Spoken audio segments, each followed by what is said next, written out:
Jadi di sebuah pantai yang begitu indah ini, ada seorang turis yang sedang berjalan-jalan di pantai, dan dia melihat di sepanjang pantai ini, wow, indah banget, tapi juga ada begitu banyak bintang laut.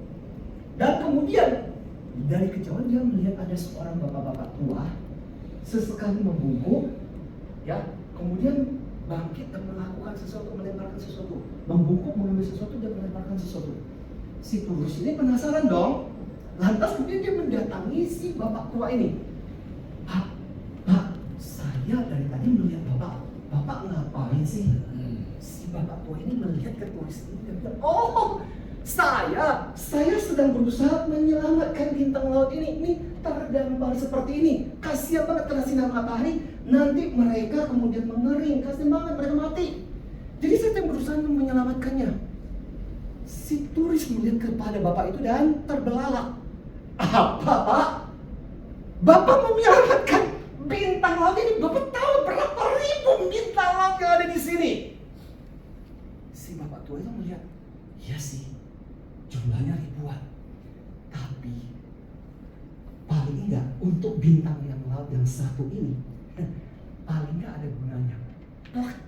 Dan paling enggak untuk bintang laut yang satu ini, ya, ada gunanya. Dan dia ambil cari ini.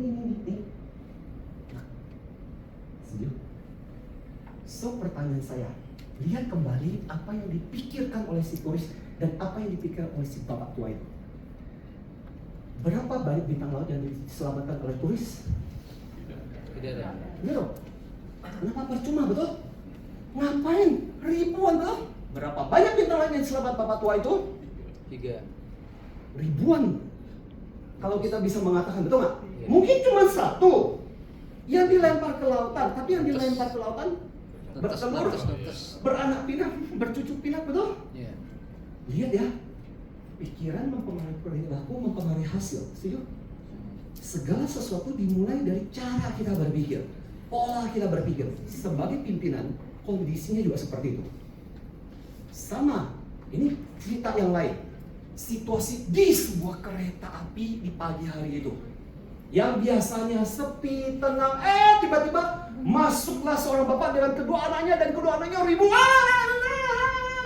Dan orang-orang yang berada di kereta api yang biasa tenang mulai kesel. Ini orang kenapa? Ya, makin dibiar anaknya makin heboh. Akhirnya seorang ibu-ibu yang udah kesel banget mendatangi si bapaknya sih. Karena bapaknya kelihatannya bengong. Si ibu ini mendatangi si bapak ini. Pak, bapak, bangun pak, oi. Ini anak bapak tuh ribut-ribut kayak begini. Bapak kenapa nggak menenangkan mereka? Tahu nggak, ini kereta api bukan punya Anda. Kereta api umum. Tenangkan mereka.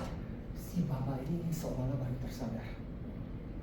Dan muka agak sedih. Si bapak ini bilang, aduh bu, maaf ya bu.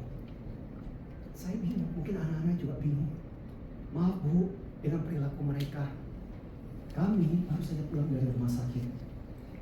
Istri saya, ibunya anak-anak ini, setelah sakit hampir sebulan lebih dengan penyakit parah, tadi pagi meninggal. Dan sekarang saya bersama anak-anak lagi pulang ke rumah untuk mengambil baju-baju dan segala perlengkapan karena nggak punya saudara di sini. Maaf ya bu, saya bingung. Mungkin anak-anak saya juga bingung. Bayangkan Bapak Ibu, setuju? Bagaimana mindset kita? Mindset si ibu-ibu awalnya apa? Ini orang mengganggu banget, ribut banget, betul? Dan itu mempengaruhi hasil kita, betul? Bayangkan ketika mindset kita berubah, oh ternyata situasinya seperti ini, oh ternyata kondisinya seperti ini. Cara kita merespon juga berbeda. Setuju Bapak Ibu? Segala sesuatu dimulai dari cara kita memikirkan itu.